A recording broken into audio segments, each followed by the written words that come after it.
Olá, sejam bem-vindos à Escola de Tirano. Meu nome é Rubens Fernandes, eu sou professor de Escola Bíblica Dominical da Assembleia de Deus Ministério Gerizim, pastoreado pelo pastor Isaac Soares. Eu sirvo lá na Igreja de Águas Lindas de Goiás, cujo pastor é meu pai, Aloysio Fernandes, e eu vou estar com vocês durante algumas semanas para que juntos nós possamos expor a carta do apóstolo Paulo aos Gálatas. Amém? A partir de agora, eu queria, antes de qualquer coisa, antes de abordar a carta em si, eu queria fazer algumas explicações do que nós vamos estar fazendo aqui, a partir desse momento. Então, assim, eu vou trabalhar com vocês um tipo de sermão que eu chamo de sermão expositivo. Ele é conhecido na homilética como sermão expositivo, onde a gente vai trabalhar e abordar o texto a partir de 3 fundamentos. O primeiro fundamento vai ser a leitura do texto. O segundo fundamento vai ser a explicação do texto. E o terceiro fundamento é aplicar o texto às nossas vidas. Quando a gente vai trabalhar uma carta, essa é uma maneira muito importante e que pode deixar mais fiel a gente estudar o texto e extrair tudo que o autor queria nos dizer com o texto. Por quê? Porque acho que talvez a dica exegética mais importante que você pode ter sobre como ler uma carta é entender que carta não é mandamento. Quando a gente fala essas coisas, geralmente você pensa assim, como assim? Carta não é mandamento? Carta é a palavra de Deus. A palavra de Deus é mandamento para a nossa vida. Mas quando eu digo que carta não é mandamento, eu não quero dizer que a função do que está escrito ali não seja mandamental. O que eu quero dizer é que carta é um estilo de documento diferente do que é um mandamento. Se você pegar os 10 mandamentos, você pode pegar qualquer um dos versículos lá de Êxodo 20, você vai ler esse versículo e não vai ter muita dificuldade na hora da aplicação. Afinal de contas, cada versículo daquele contém uma norma. Quando a gente vai trabalhar uma carta, isso não vai funcionar da mesma forma. Por quê? Porque uma carta, como você talvez deve saber, carta é um documento que tem o escopo de estabelecer uma comunicação entre duas pessoas, né? E por conta disso, para nós entendermos e abordarmos uma carta, nós precisamos saber o que está acontecendo com essas duas pessoas, né? Com o remetente e com o destinatário. Então é importante fazer uma boa contextualização. Por que eu estou explicando essas coisas? Porque algumas pessoas têm um pouco de ojeriza à abordagem teológica, às vezes da palavra de Deus, às vezes gosta de uma palavra um pouquinho mais prática. Só que como nós vamos parar para estudar a carta, não tem como nós alcançarmos o objetivo que o apóstolo Paulo queria com a carta sem contextualizar. Amém? Então, essa é uma abordagem, inclusive, utilizada pelos escribas do Antigo Testamento. Se você quiser abrir comigo, lá em Neemias capítulo 8, você vai ver Esdras se levantando com o povo para poder ensinar o povo a palavra de Deus. Eu não sei se você sabe, mas no período do exílio babilônico, 2 homens foram muito importantes para que a cultura da religião do povo de Deus não se perdesse. Um se ateve ao templo, que é Neemias.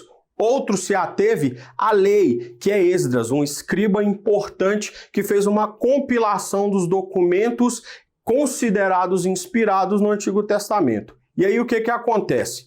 Esdras se junta com a comunidade e vai começar a ensinar o texto. E no capítulo 8, no versículo de número 8, diz o seguinte, desse modo, leram no livro da lei de Deus, esclarecendo o que liam e explicando o seu sentido para que o povo entendesse a leitura. Então, basicamente, a gente consegue ver Esdras respeitando esses 3 critérios da abordagem expositiva, que são leitura, explicação, leitura, explicação e aplicação do texto. Amém? Dito isso, eu quero te falar o seguinte. Quando a gente vai estudar uma carta, o contexto histórico é muito importante, porque Paulo queria passar uma mensagem. E essa mensagem que Paulo queria passar é uma mensagem que precisa ser sempre buscada quando nós vamos ler o texto. Apesar disso aqui ser uma carta, e apesar de o autor ser inspirado, às vezes a gente trata o autor da carta como se ele tivesse psicografado a carta, né? Como se ele tivesse entrado num transe e ali começasse a escrever uma coisa que não está passando pela cabeça dele. Não foi assim que aconteceu. A inspiração da carta e o jeito que a carta foi trabalhada é muito parecido com o jeito como o seu pastor trabalha com você. O seu pastor está observando o seu caminho, o jeito da sua conduta, ou você procura o seu pastor, como aconteceu em Colossenses, né? Onde Epáfras procura Paulo porque está com um problema, né? No caso da carta aos Gálatas, fica um pouco mais parecido com quando o pastor está observando você e vê que você está indo por um caminho que não vai gerar frutos bons. O que esse pastor faz? Ele te chama para conversar e para te orientar dentro da tradição do Evangelho. O que Paulo fez aqui foi basicamente a mesma coisa. Ele tem uma igreja plantada, a igreja da região da Galácia, e lá na igreja da região da Galácia, ele vê um problema. Quando ele vê esse problema, ele faz uma leitura do problema, conhece o Evangelho e aí ele vai exortar aquele povo para que eles voltem para uma conduta ligada ao Evangelho. Então esse parâmetro é muito importante para que você entenda que o contexto histórico é extremamente importante quando você for ler e quando você for aplicar qualquer texto bíblico que se encontra dentro de uma carta. Amém? Essa regra eu também gosto de usar para me referir aos textos proféticos. Mas como nós vamos estudar só a carta aos Gálatas, vamos nos ater ao que acontece aqui. Amém? Por que eu estou explicando essas coisas? Porque eu não quero que você pense, nossa, o professor está enchendo muita linguiça com coisas que não têm importância. Não, na verdade o contexto é extremamente importante e é o que nós vamos começar a trabalhar a partir de agora, antes de abordarmos o texto bíblico. Amém? O que acontece? São 3 parâmetros básicos que você precisa entender em uma carta. Você precisa saber, primeiro, quem é o autor. Amém? E o autor aqui é muito fácil da gente descobrir quem é, porque o autor é o apóstolo Paulo e ele assina a carta. Geralmente, cartas, né, esse tipo de documento nesse período paulino, elas sempre obedeciam uma estrutura. Então, a estrutura da carta funcionava da seguinte forma. Começava com a assinatura do remetente da carta. Esse remetente fazia uma saudação, uma espécie de cumprimento ao público que seria dirigida a carta, e logo em seguida ele viria com a mensagem. E no final, ele dava uma saudação final. Nós vemos essa estrutura em todas as cartas paulinas. Nós também vemos um pouco dessa estrutura na carta de Tiago e nas cartas de Pedro. Essa estrutura vai fugir um pouquinho apenas na carta aos Hebreus, por exemplo, que não tem um remetente, você não consegue distinguir quem é o autor, nem mesmo a academia consegue cravar de forma contundente quem foi o autor, e você também vai ver nas cartas de João que ele também não se identifica. Existe uma técnica utilizada para que a academia aposte em João como autor tanto das 3 epístolas quanto do evangelho que escreveu, mas como João também não é assunto para a gente deixa para uma outra etapa, amém? O que eu quero que você entenda é o seguinte, nessa estrutura fica fácil de você saber quem é o autor, porque o autor é indicado no texto. No versículo de número 1, no capítulo 1, Paulo se apresenta, ele diz, Paulo, apóstolo, não da parte dos homens, nem por homem algum, mas por Jesus Cristo e por Deus, Pai que ressuscitou dos mortos. Então ele se estabelece. O autor é Paulo. Depois nós precisamos saber a data em que isso aconteceu. E quando a gente vai estabelecer a data, aí é que fica interessante para a gente saber por que é que Paulo escreveu a mensagem que está em Gálatas. E para começar a falar da data, nós vamos trabalhar a história da humanidade dentro da Bíblia Sagrada. Amém?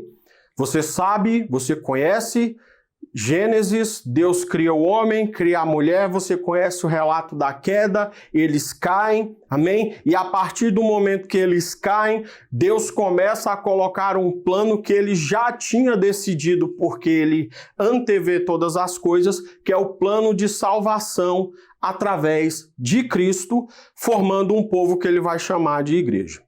No capítulo 12 de Gênesis, você vai ver o relato de Deus começando a entrar na história do homem para dar início, para dar o start a esse plano de salvação. E quando ele chama Abrão, ele chama e diz a Abrão que da descendência dele, faria uma aliança com ele, e da descendência dele, ele abençoaria todas as nações da terra, pessoas de todas as nações da terra.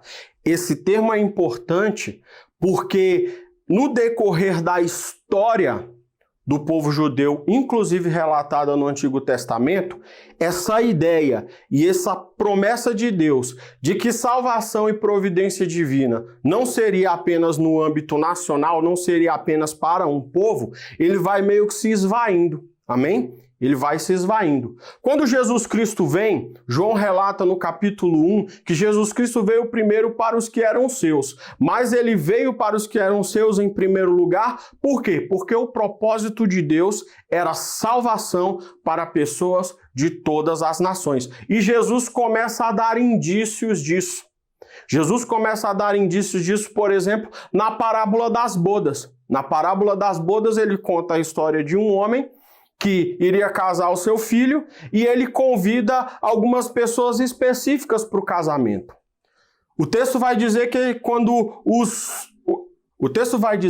que quando os empregados daquele homem alcançaram os convidados, foram chamando de um por um, e eles foram começando a arrumar desculpas para não participar do casamento. E aí o que acontece? Aqueles homens voltam, relatam isso ao seu senhor, e aí ele faz mais uma investida. Nessa nova investida, o texto vai dizer que os empregados, inclusive, foram alguns assassinados. Então, esse senhor, enfurecido, agora muda o teor do convite. O convite não é mais para pessoas específicas. Ele diz, podem sair e chamar pessoas de todo lugar que vocês encontrarem.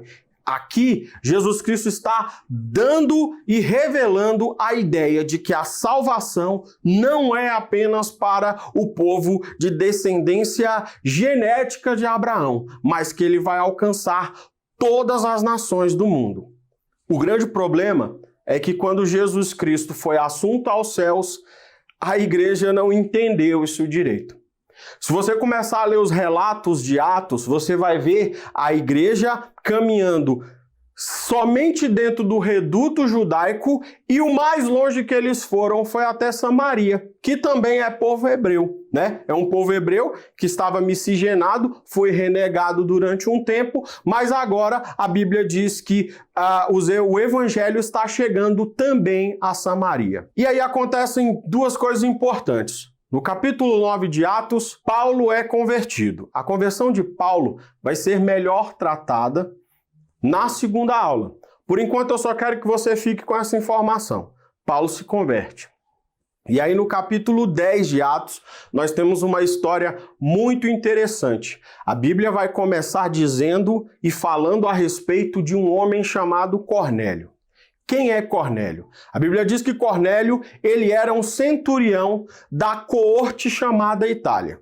Coorte é um grupamento do exército romano. O exército romano, ele era dividido em 28 legiões, essas legiões eram divididas em coortes, e as coortes eram divididas em centúrias, né? Cada chefe de coorte era um centurião, né? E o centurião precisava ser cidadão romano.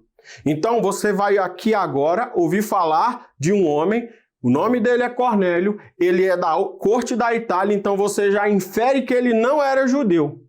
Só que a Bíblia também vai dizer que ele era um homem temente a Deus. E o texto diz temente a Deus, não temente a um Deus. Ou seja, ele era temente ao mesmo Deus que eram tementes os judeus e também a igreja. conhecido como Deus de Abraão, de Isaque e Jacó. E aí o que acontece? Temos um problema, porque temos um homem que não recebeu o evangelho ainda, que não era judeu, mas que já tinha temor ao Senhor. Era um homem de Deus sem pastor, sem liderança, uma ovelha desgarrada. Isso me faz lembrar, por exemplo, do Senhor Jesus chamando os discípulos e falando: olha, existem muito mais ovelhas que não estão nesse reduto aqui, o reduto judeu, e que precisam de pastores. Provavelmente era Cornélio. A palavra de Deus revela em Apocalipse que Jesus é aquele que passeia no meio da sua igreja. O que significa dizer que ele é o cabeça da igreja e que ele continua agindo no meio da igreja. E o que esse Jesus que continua agindo no meio da igreja faz? Ele dá uma revelação a Cornélio. Ele envia um anjo a Cornélio e diz a Cornélio: vá até a casa tal, na cidade de Jope, e procura por um homem chamado Simão Pedro. Mande seus homens até lá e não se preocupem, porque ele vai saber do que se trata.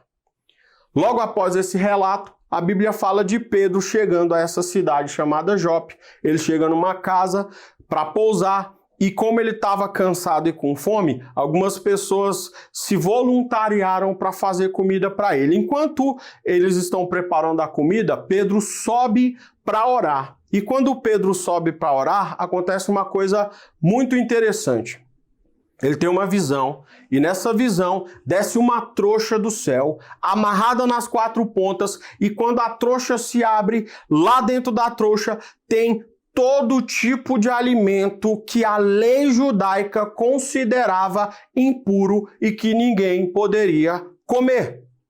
Uma voz do céu diz para Pedro: Pedro, come. E Pedro, como bom judeu que era, fala: Senhor, não posso comer isso. Eu nunca toquei em nada impuro. E a voz do céu diz para Pedro: não chame de impuro o que eu santifiquei. A visão termina e Pedro não sabe o que está acontecendo. Lá fora, 2 homens enviados por Cornélio chegam à casa, batem à porta e procuram por Simão Pedro. Alguém chama Pedro, avisa ele que tem 2 homens lá fora querendo falar com ele. Quando Pedro desce, eles explicam a situação. Pedro não sabe direito o que está acontecendo, mas decide: vou com vocês. E ele vai com uma comitiva de judeus cristãos, ou como a própria palavra diz, judeus prosélitos, né? Judeus que estavam divulgando agora o cristianismo. Os 2 servos levam Pedro até Cornélio. Quando eles chegam em Cornélio, Cornélio explica a situação toda e então Pedro entende a visão. Ele mesmo fala: eu tive uma visão e agora eu entendi o que ela quer dizer. Ela quer dizer que os gentios, que a lei judaica considerava impuros, o Senhor não está mais considerando. Jesus Cristo também morreu para os que não são da casa de Israel. Enquanto Pedro está falando sobre isso, a Bíblia diz que o Espírito Santo de Deus tomou aquele lugar e aqueles homens receberam o Espírito Santo de Deus. A comitiva que estava com Pedro ficou espantada, porque além de haver temor ao Senhor no meio daquele povo, eles também estavam recebendo o Espírito Santo de Deus. Alguns chegaram a dizer: eu não sabia que o Espírito Santo de Deus também tomava gentios. Esse é um marco na história e no ministério de Pedro que é muito importante para nós entendermos a carta. Por quê? Vamos voltar a Paulo. Paulo se converte e logo em seguida Paulo vai começar o seu ministério. Então ele pede autorização para viajar no ano 48 para fazer missão fora do reduto de Jerusalém. Quando ele vai fazer essas viagens, é que ele vai passar pela região da Galácia. Lá na região da Galácia ele vai plantar a igreja. Quando ele retorna com os frutos do trabalho dele, ou seja, muitos gentios, muitas pessoas que não eram judeus, agora se convertendo ao cristianismo. Só que ele esbarra num problema. Qual o problema que ele esbarra? Entre os judeus que aceitaram a Jesus, vieram muitos fariseus. Muitos fariseus se converteram a Jesus Cristo. E esses fariseus estavam entendendo que uma pessoa que aceita Jesus, ele na verdade não estava se tornando um cristão necessariamente. Ele estava se tornando um novo judeu. Era como se eles entendessem que o chamado a Jesus Cristo era um chamado para participar da fé judaica. Então eles estavam querendo que esses gentios passassem, por exemplo, a adotar a marca da aliança abraânica, a circuncisão. O apóstolo Paulo e Barnabé, que era seu companheiro de viagem, vem aquela situação acontecendo e diz isso não está certo e começa a debater com esses homens. O debate vai ficando caloroso e eles decidem então se apresentar no conselho dos 12 apóstolos para que eles decidam o que vai acontecer. Esse evento está relatado lá em Atos capítulo 15, é o chamado Concílio de Jerusalém. Em Atos capítulo 15, então, esse assunto será submetido aos apóstolos e os apóstolos vão dar o seu parecer. Pedro é o primeiro a dar parecer, ele conta a história do que aconteceu com Cornélio e entende que os gentios que estão chegando não precisam necessariamente obedecer à fé judaica, ou pelo menos a lei, afinal de contas, não são judeus de nascimento. Tiago reforça a mesma situação, eles separam alguma comissão para anunciar isso às igrejas gentílicas e eles saem para trazer a boa nova. Só que esses fariseus continuaram perseguindo o apóstolo Paulo. Em Filipenses, capítulo 3, você vai ver o apóstolo Paulo se queixando que esses homens o seguem e onde ele planta uma semente, esses homens tentam plantar uma outra coisa. E isso aconteceu também na igreja da Galácia. O Concílio de Jerusalém acontece no ano 49 depois de Cristo. E nesse mesmo ano 49 é que os acadêmicos dizem que Paulo escreve a carta aos Gálatas. Por quê? Porque quando Paulo assusta, esses homens foram à Galácia, ensinando que só crer em Jesus Cristo não era suficiente para que a igreja da Galácia recebesse salvação, eles tinham que observar os ritos da lei e a igreja da Galácia assimilou isso como verdade. Quando eles assimilam isso como verdade, o apóstolo Paulo não tem dúvida. Precisa exortar, precisa colocar a igreja de novo no foco. Então, qual é o conteúdo da carta aos Gálatas? Você vai ver aqui o apóstolo Paulo sendo extremamente feroz. Você vai ver uma carta dura, a gente vai ler alguns textos aqui, vamos expor alguns textos, você vai ver como Paulo trata disso, porque Paulo vai ser duro e apologético. É uma carta enérgica e a ideia principal é que o evangelho não pode ser negociado.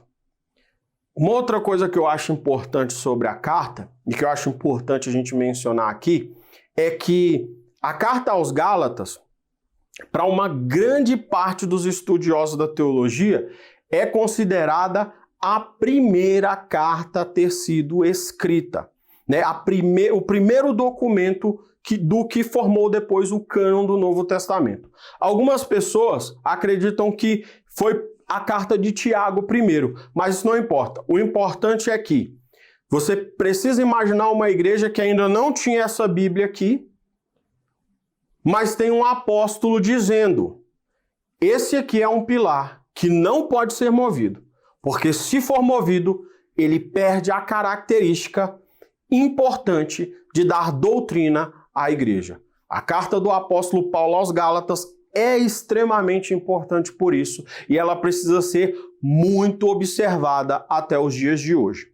Amém? Então a gente começa por aqui, essa é a ideia. O autor é Paulo, os destinatários da carta é a igreja da região da Galácia. A região da Galácia era conhecida na época bíblica como Ásia Menor. Hoje é a região da Turquia, né?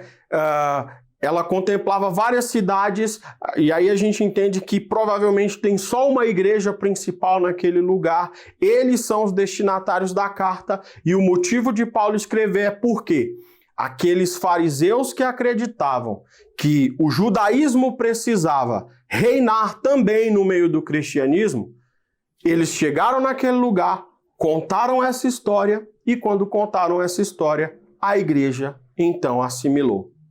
Esse é o conteúdo, ele é importante, e a partir de agora, dentro desse contexto, é que a gente começa a trabalhar a carta do apóstolo Paulo. Amém?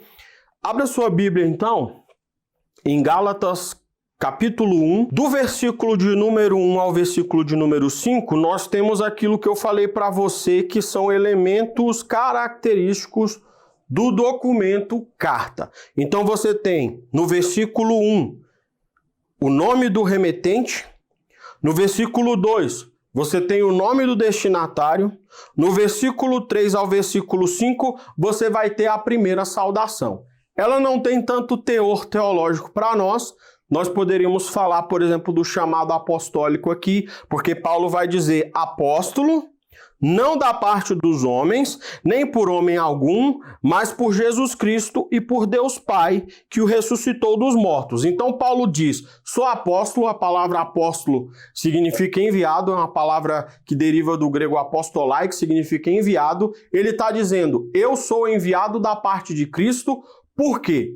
Porque Paulo passou uma boa parte do ministério dele tendo que defender seu apostolado. Todos os dias alguém colocava o apostolado de Paulo em xeque. Você vai ver em 1 Coríntios 9, em 1 Coríntios capítulo 15, você vai ver também em 1 e 2 Timóteo, o apóstolo Paulo está sempre tentando dizer, eu tenho as marcas do verdadeiro apóstolo, que eram, primeiro, ter sido chamado pelo próprio Cristo. Segundo, deveria ter sido testemunha do Cristo ressurreto. Esses eram os principais, ou pelo menos as principais características, os principais requisitos de um apóstolo, né? E Paulo, então, vai defender aqui também nessa carta, porque esses mesmos homens que estão tentando bagunçar aquilo que Paulo plantou, também estão querendo descredibilizar o apóstolo como autoridade da igreja. Então, quando ele está aqui afirmando que é apóstolo não da parte de homens, ou seja, eu não fui comissionado pelos apóstolos, eu não fui comissionado pela igreja, eu fui comissionado pelo próprio Cristo, ele está colocando ali em evidência a autoridade do que ele tinha para falar. Talvez esse seja o único ponto que é relevante teologicamente para a gente. O que eu acho mais importante é o que o apóstolo Paulo vai fazer a partir de agora. No versículo de número 6, ele diz o seguinte, estou admirado de que estejais vos desviando tão depressa daquele que vos chamou pela graça de Cristo para outro evangelho. O apóstolo Paulo demonstra um certo desapontamento. Você consegue ver o desapontamento dele com a igreja. O apóstolo Paulo foi considerado o maior bandeirante do evangelho. Ele foi o homem que mais alargou as fronteiras do evangelho no mundo conhecido nesse período. E ele sempre fez isso com muita acurácia, sempre fez isso com muito zelo, porque sempre foi da natureza de Paulo ser um zeloso observador dos fundamentos e dos princípios. E depois de plantado um fundamento sólido, agora ele vê essa mesma igreja cedendo a uma coisa que Paulo diz que é outro evangelho. Na verdade, o que ele vai dizer é uma coisa até pior do que isso. No versículo de número 7, ele diz assim, que de fato não é outro evangelho, senão que há alguns que vos perturbam e querem perverter o evangelho de Cristo. Paulo está dizendo, vocês mudaram o fundamento que eu tinha dado a vocês. Mas eu quero dizer para vocês que esse fundamento não é o evangelho. E aí eu quero chamar a sua atenção para um ponto que eu acho que é vital. Paulo vai falar o tempo todo a palavra evangelho. A palavra evangelho vai aparecer aqui no texto o tempo todo. E a ideia é, o fundamento está no evangelho. A regra é, o que vai medir o caminho da igreja é o evangelho. O que vai medir a pregação dos pastores é o evangelho. E aí a gente precisa se perguntar, o que é o evangelho? É muito complicado, é às vezes até um pouco preocupante, que a palavra evangelho tenha ganhado no nosso tempo um caráter tão abstrato quanto nós vemos hoje. Isso é uma coisa que precisa nos preocupar. Nós precisamos estar o tempo todo nos perguntando se nós conhecemos realmente o evangelho, se nós realmente sabemos o que é o teor do evangelho. Porque o apóstolo Paulo está colocando isso aqui de um modo muito concreto. Ele sabe o que é o evangelho, sabe quais são os parâmetros do evangelho. O evangelho é muito objetivo, de modo que ele consegue diferenciar aquilo que os judaizantes estavam querendo implantar na igreja do que era realmente o evangelho. E nós precisamos nos perguntar o que é o evangelho. Então, a partir de agora, eu só quero falar com você sobre o que é evangelho, e aí depois a gente termina trabalhando os aspectos urgentes de zelar pelo evangelho segundo o apóstolo Paulo. Primeira coisa que eu quero te perguntar, na verdade eu quero que você reflita. Quando eu te pergunto o que é o evangelho, eu quero te levar a um certo lugar. Se em algum momento da sua vida você pensou que precisa viver o evangelho urgentemente, eu quero te desapontar assim como eu fui desapontado há algum tempo atrás. Se isso passou pela sua cabeça, assim como já passou pela minha, é sinal de que talvez você não conheça o que é o evangelho. Assim como eu me peguei um dia pensando, meu Deus, eu não conheço o evangelho. O evangelho não é um estilo de vida. O evangelho não é uma coisa que nós podemos viver. Essa é uma notícia que me escandalizou num primeiro momento. Mas aí depois você vai degustando isso, e aí você começa a entender por que Paulo lá em 1 Coríntios vai dizer que o evangelho é escândalo para algumas pessoas. Porque o evangelho, ele vai quebrar um paradigma que permeia todas as ideologias que existem na face da Terra, que são ideologias que querem fazer com que pessoas dominem pessoas.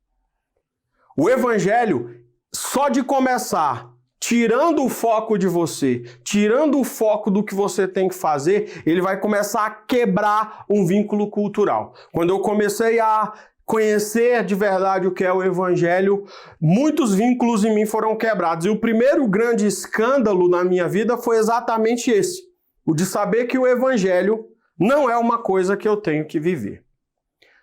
A palavra evangelho vem do termo grego evangelho, que significa boa notícia.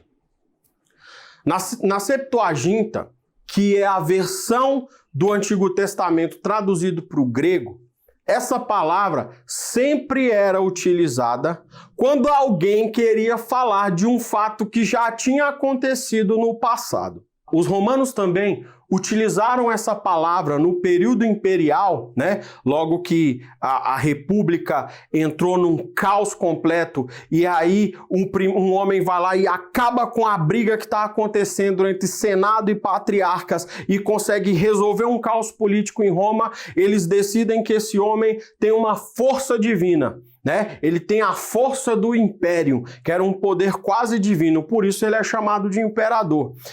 O fato e o feito desses imperadores eram apresentados num evangelho, ou seja, numa notícia relatada de uma glória que aconteceu antes. É um grande fato que aconteceu, é uma coisa que foi feita por alguém que foi muito importante e que está sendo passada nos dias atuais. Ou seja, fala sempre de um evento passado.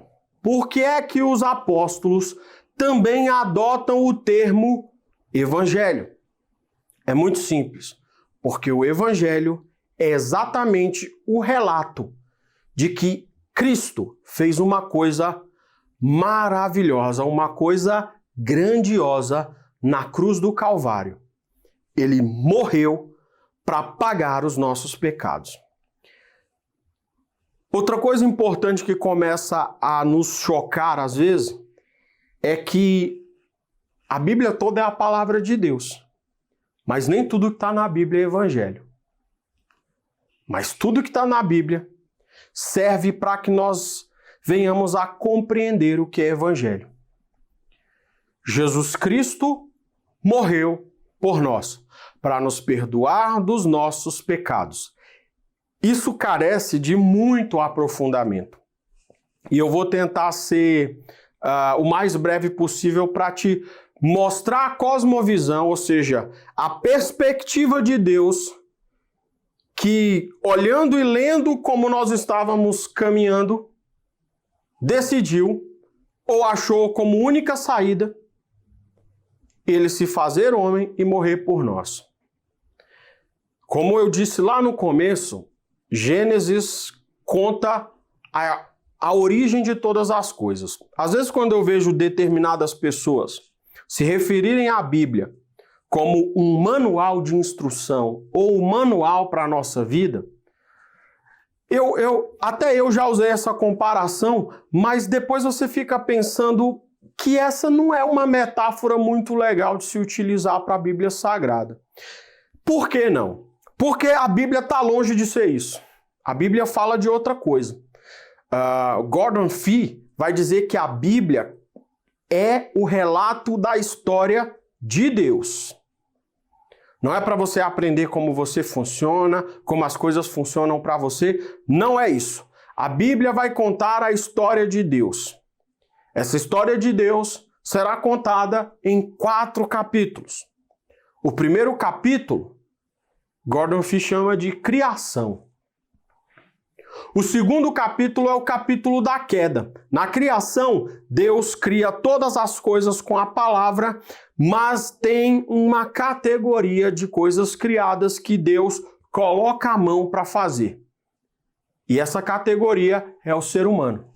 Ele coloca a mão, a Bíblia diz que ele pega do barro, ele molda um boneco e ele sopra o que tem dentro dele nas narinas desse boneco, e a Bíblia diz que ele se torna alma vivente. A Bíblia diz também que antes de fazer isso, Deus se senta numa mesa e projeta. E ele diz, façamos o homem conforme a nossa imagem e conforme a nossa semelhança. Então, o modelo, a perspectiva de Deus era ele mesmo. Nas nossas funções externas e nas nossas funções internas. É por isso que somos dotados de inteligência, é por isso que somos dotados de sentimentos, é por isso que somos dotados de capacidades maravilhosas que nos fizeram chegar onde estamos agora. E a Bíblia diz que essa categoria da criação, Deus viu que era muito boa. Só que esse homem caiu, só que essa categoria caiu. Eles decidiram que o lugar onde Deus os tinha colocado não era o suficiente. Pecaram e caíram. E aí você precisa entender uma coisa muito importante acerca desse Deus que está sendo relatado nessa história. A Bíblia diz que Deus é justo, moral e bom. Às vezes a gente vê esses relatos e a gente meio que vai passando batido sem refletir direito o que isso significa. Quando eu vou falar sobre isso para os meus alunos na EBD, eu sempre uso o mesmo tipo de metáfora. Você imagine uma pessoa que cometeu um crime muito grave. Um crime que é repudiado por quase unanimidade das pessoas. Por exemplo, pedofilia. Agora você imagina esse homem diante do juiz e o juiz decide não condenar esse homem. Que tipo de sentimento você teria por esse juiz? Eu acho que seria mais ou menos o sentimento que você tem quando você vê, por exemplo, os ministros do STF, né? com determinada leniência com pessoas que cometeram crimes graves para a sociedade. Você começa a desacreditar dessas pessoas, você começa a desacreditar do caráter desse juiz. Pois é, Deus não é esse tipo de juiz. Eu acho muito interessante que quando Moisés pede para ver a glória de Deus, Deus fala, eu vou revelar a minha glória na minha bondade. E aí ele diz, a minha bondade é, número 1, ter misericórdia dos que se arrependem. Número 2, condenar quem é culpado. Porque é um símbolo de bondade, é um símbolo de moralidade, alguém que não queda inerte quando vê uma coisa ruim. Esse é Deus. É por isso que existiu uma condenação e uma maldição, uma condenação de morte sobre toda a humanidade. Porque desde Adão, nós só conseguimos pecar. Nós só conseguimos fazer o que é ruim.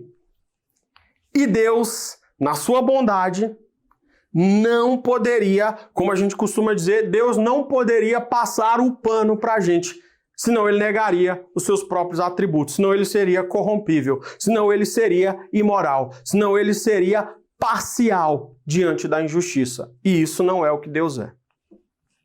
Às vezes, algumas pessoas ficam espantadas e pensam, como é que pode, por uma coisa tão pequena, uma pessoa poder ser condenada ao inferno?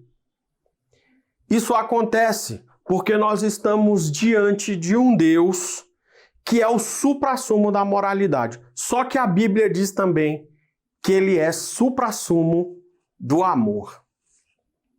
Eu não sei se alguém já te perguntou isso, mas já perguntaram para mim. Por que é que Deus simplesmente perdoou todo mundo? Ó, tá zerado, tá tranquilo, supero, vai ficar tudo bem. A resposta tá aí. Deus ele cairia da sua condição absoluta moral. Então o que ele faz?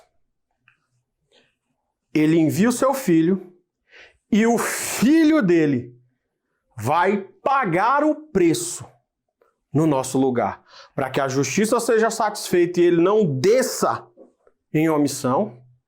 Isso é maravilhoso. E ele não destrua quem ele mais ama, que somos nós. E aí ele mexe no evangelho. É por isso que Jesus em Marcos, quando ele vai falar sobre a morte dele, ele não fala assim, eu vou morrer. Eu vim para morrer. Ele diz assim, é necessário que eu morra. Existe uma necessidade que eu morra, porque um prejuízo foi causado. A justiça está em débito e eu vim para quitar todas essas coisas. Quando Cristo morre na cruz, ele faz um feito muito grande. Que feito é esse? Ele restabelece o relacionamento entre um Deus moral e pessoas criminosas como nós éramos.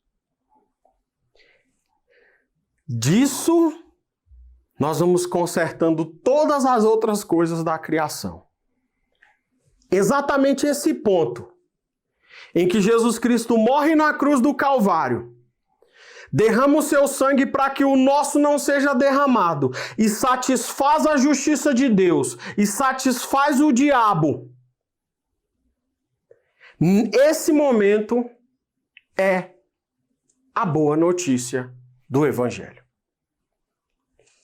O apóstolo Paulo está querendo dizer que é aqui que a igreja nasce, é aqui que a igreja se transborda, é aqui que nós chegamos perto de Deus, porque na visão da lei não funcionava dessa forma.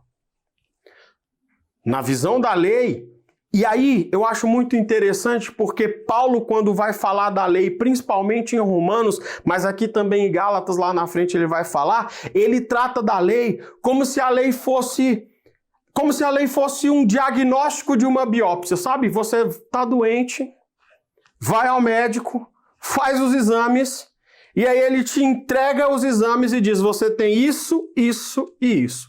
Isso é a lei. Tem um teólogo muito importante, um teólogo americano, que ele fala que a lei é a identidade moral de Deus expressa, ou seja, tudo aquilo que ele diz para não fazer é o que ele é. E tudo que ele diz para não fazer também é o que somos. Ou seja, a gente vai transgredindo coisa após coisa.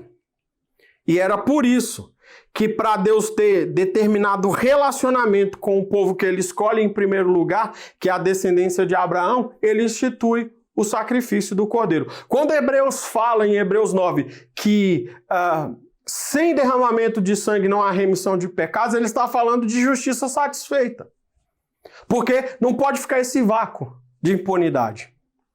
Se Deus simplesmente perdoa e passa o pano, fica o vácuo de injustiça. Fica o vácuo da impunidade. Quando a gente tem acesso a essa mensagem dessa forma, você tem duas opções. Ou você reconhece que é pecador e se dobra diante de Cristo. E aí o Evangelho de Jesus te alcança para que você entre na família gloriosa. Ou você vira as costas e deixa isso para lá. Só que o Evangelho também diz mais uma coisa interessante. O Evangelho diz que quando esse Cristo morreu para satisfazer a justiça de Deus, ele ressuscita dentre os mortos. E aí, eu tenho que citar em primeiro lugar Timothy Keller quando ele fala que nesse momento, Jesus Cristo é o primeiro a ter acesso Jesus Cristo é o primeiro a ter acesso ao mais importante produto do que ele fez na cruz, que é a regeneração desse corpo num corpo glorificado. Tolkien, aquele que escreveu O Senhor dos Anéis, é um brilhante escritor cristão, foi um brilhante escritor cristão, e ele diz que aqui a tragédia da cruz ela é revertida em uma vitória que traz uma promessa para os nossos dias, uma promessa para todos nós. Essa é a beleza do Evangelho. Timothy Keller conta a história de uma moça que sofreu um acidente muito sério e ela ficou tetraplégica. E quando ela ia à igreja e o ministro de louvor ou pastor convocava todos da igreja a se prostrar, a se ajoelharem para fazer um momento de oração e adoração a Deus, ela se sentia muito triste. Porque a única coisa que ela queria naquele momento era se prostrar diante de Jesus. E aí, o pastor diz que ela conta para ele que teve um momento em que ela teve aquele vislumbre do Cristo vencedor na cruz e ressurreto. O apóstolo Paulo fala em Colossenses que ele é o primeiro a ressuscitar dentre os mortos. O que significa dizer que nós também vamos. Significa dizer que essa carne aqui será regenerada. Enquanto ela pensava em todas essas coisas, ela pensou na glória.